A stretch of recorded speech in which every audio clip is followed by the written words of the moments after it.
یہ ساری چیزیں، ان تمام چیزوں پر ایک حساس باپ، ایک حساس بھائی اور ایک حساس ماں کی ذمہ داری بنتی ہے کہ اپنے بچوں کی اور بچیوں کی حرکت کے اوپر نظر رکھے۔ نوجوان ہیں، جوان لڑکی ہے تو ان کو مکمل طور سے پردہ کرانے کی کوشش کریں، ان کو یہ سمجھانے کی کوشش کی جائے کہ تمہاری عزت اسی پردے میں ہے۔ تم اگر بے پردہ ہوتی ہو تو تصور کرو اس مٹھائی کی، اس چاکلیٹ کی، کہ اگر اس کے پلاسٹک کو، اس پنی کو، اس کے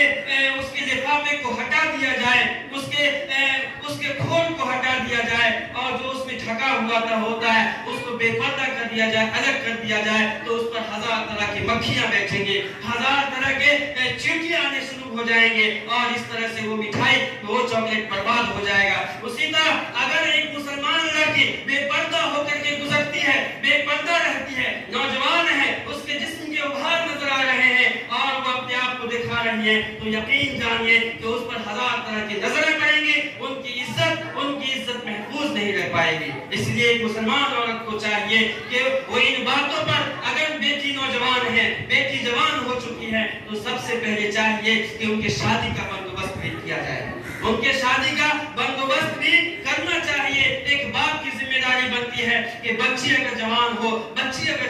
تو شادی کی فکر ہونی چاہیے، اس لیے کہ صحیح عمر میں شادی کرنا۔ اللہ کے نبی نے فرمایا یا معاشر الشباب من استطاع منکم الباءۃ فلیتزوج، اے نوجوانوں کی جماعت، اے نوجوانوں تم میں سے جو طاقت رکھتا ہے شادی کرے۔ ایک باپ کو چاہیے کہ بیٹا جوان ہو چکا ہے تو اس کے جوانی کا انتظام بھی کر دے، ان کی جوانی کو محفوظ رکھنے کے لیے، ان کی نظر کی حفاظت کے لیے، اس لیے کہ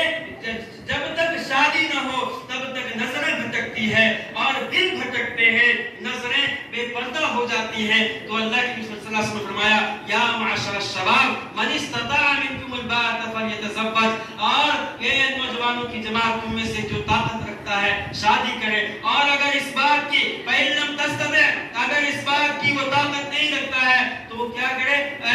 اس کے لیے روزہ رکھے، فإنہ لہ وجاء، اس لیے کہ روزہ خواہشات نفسانی کو توڑنے والا